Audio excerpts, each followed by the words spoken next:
Привіт, друже! Добро пожалувати до цього епізоду. У цьому епізоді я говоритиму переважно українською мовою повільно. І це гарна практика для тебе і для твоєї української мови. Отож, тема сьогоднішнього епізоду дуже важлива та серйозна для мене. Це тема української мови та культури. Напевно, ти знаєш ситуацію в Україні. І, на жаль, це реальність. Але тим не менш, ця реальність призвела до того, що я зараз сиджу тут перед тобою та говорю з тобою про українську мову. Ця реальність надихнула мене допомагати іншим вивчати цю красиву та прекрасну українську мову, яка дуже довго була подавлена, винищена та майже помирала. Отож, у цьому відео я розповім про історію української мови. Тож, давай розпочнемо. Українська мова зародилася дуже давно.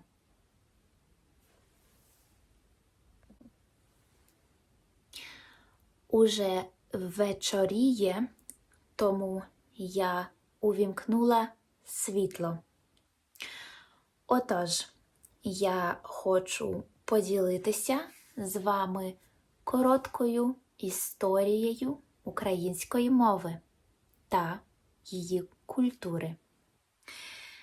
Отож, у Вікіпедії написано, що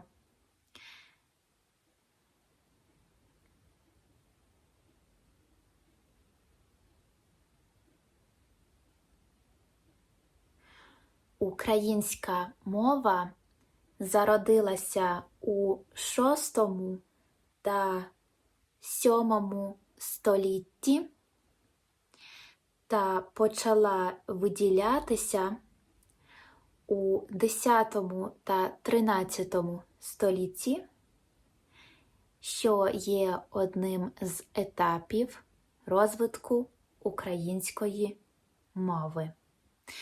Тож вона доволі таки стара. Отож, українською мовою говорили вже з VI століття, тобто більше ніж 400 років. Ні, почекай. 6 століття – це 600, 1000. Тобто більше ніж 1400 років. Довгий час українці говорили виключно українською мовою.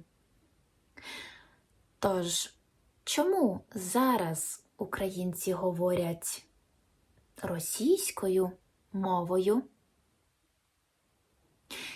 Можливо, ви знаєте когось з України, хто говорить російською мовою?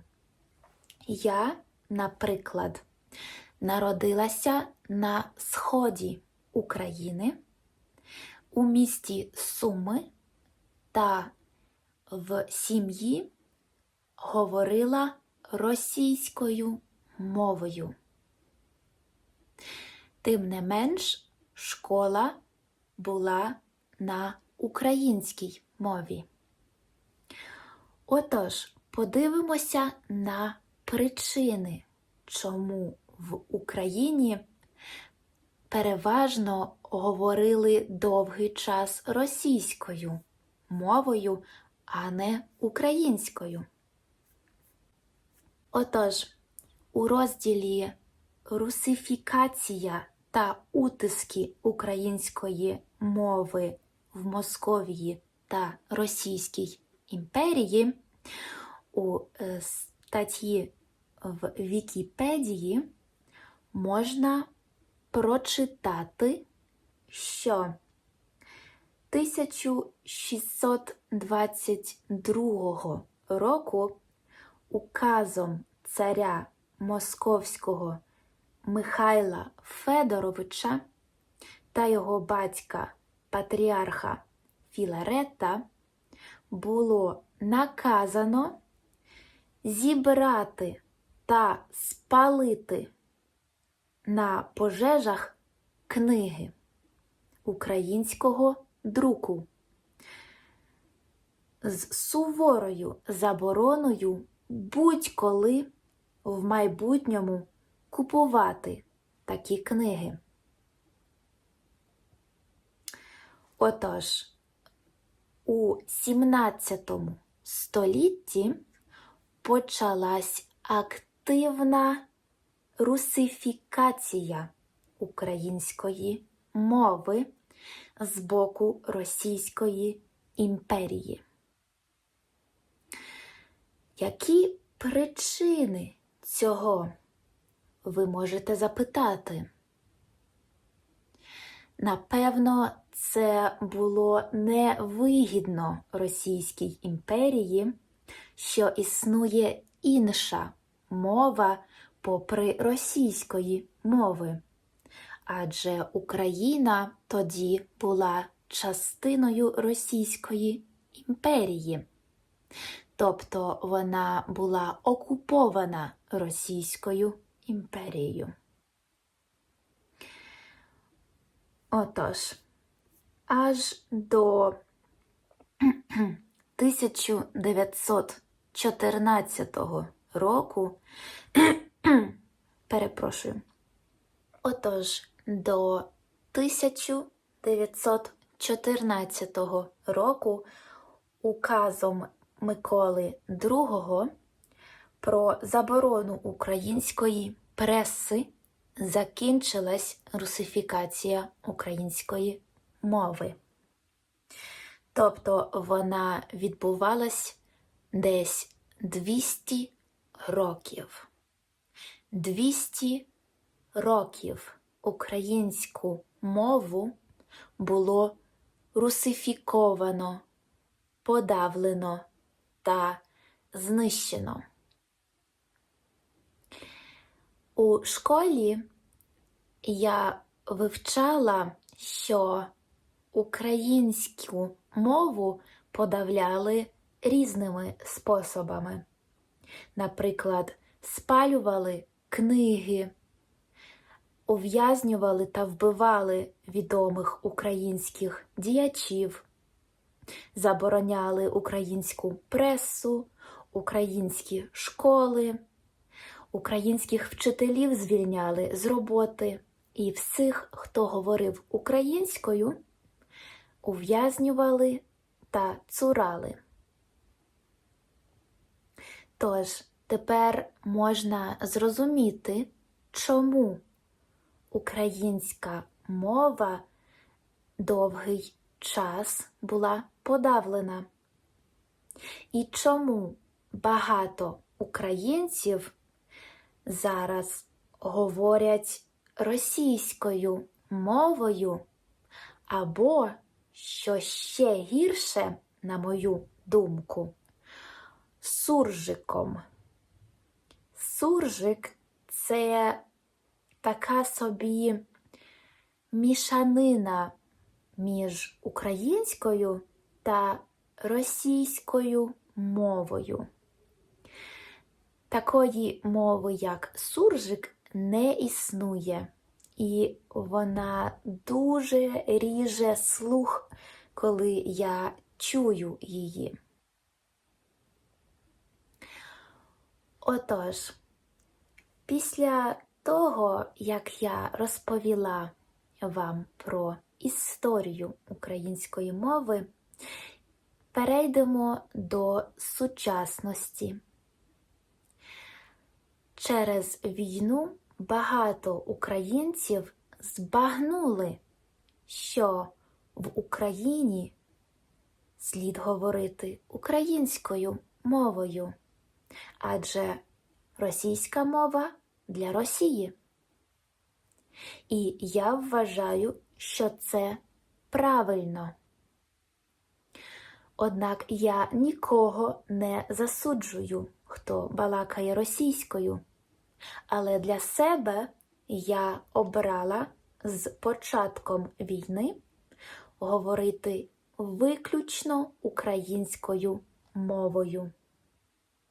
Я принципово не говорю більше російською мовою, навіть з росіянами. Нехай вчать українську. Отож, війна нас усіх дуже змінила. Звичайно, війна – це трагедія. Особливо для сімей, які втратили своїх дітей, молодих хлопців, які померли за Україну. Однак є багато прикладів історій людей, де видно, як війна змотивувала та надихнула їх стати ще міцнішими та ще більш визначеними у тому, хто я є і що я обираю. Це дуже сумно, насправді, що тільки з початком війни відбувається цей процес усвідомлення. Як зі мною поділився один з моїх патронів, що це дуже сумно, що потрібно було, щоб відбулася війна, щоб ми почали знову цінувати українську мову та культуру. Хіба ні? Це нелегкі часи зараз, в яких ми живемо. Коронавірус, війна в Україні, війна в Ізраїлі, ще глобальне потепління та інші катастрофи, які нас змушують задуматись, хто ми є і яке майбутнє ми для себе та своїх дітей обираємо. Отож, я дуже сподіваюся, що це відео було тобі корисним. І я дуже рада тебе бачити на моєму каналі. Я дуже рада ділитися знаннями української мови зі світом та навчати всіх бажаючих українській мові. Якщо тобі цінний мій матеріал та моя робота, ти можеш мене підтримати, ставши моїм патроном на Патреоні. Посилання буде в описанні. На Патреоні я регулярно завантажую пости, відео, аудіо та інші матеріали для цікавого та легкого вивчення української мови. Отож, якщо ти бажаєш ексклюзивні матеріали та можливість мати зі мною урок онлайн щомісяця, переходь за посиланням та за $20 у місяць ти отримаєш безліч переваг. Обіцяю. І на цьому я хочу завершити це відео, подякуючи вас усіх за вашу цікавість до цієї красивої та милозвучної української мови. Бажаю вам приємного пізнання цієї мови. Я вважаю, що ми, українці, з початком війни почали більше себе цінувати. І це мене дуже радує. Шкода, звичайно, що нам потрібна була війна для цього. Тим не менш, я бачу позитивний аспект цієї ситуації. І я бажаю кожному українцю собі теж розквітнути, як квітка лотоса, яка квітне найкраще в найгустішій багнюці. Я переконана, що ця війна нам допоможе відродити свою національну ідентичність та гордість бути українкою. На все добре. Слава Україні!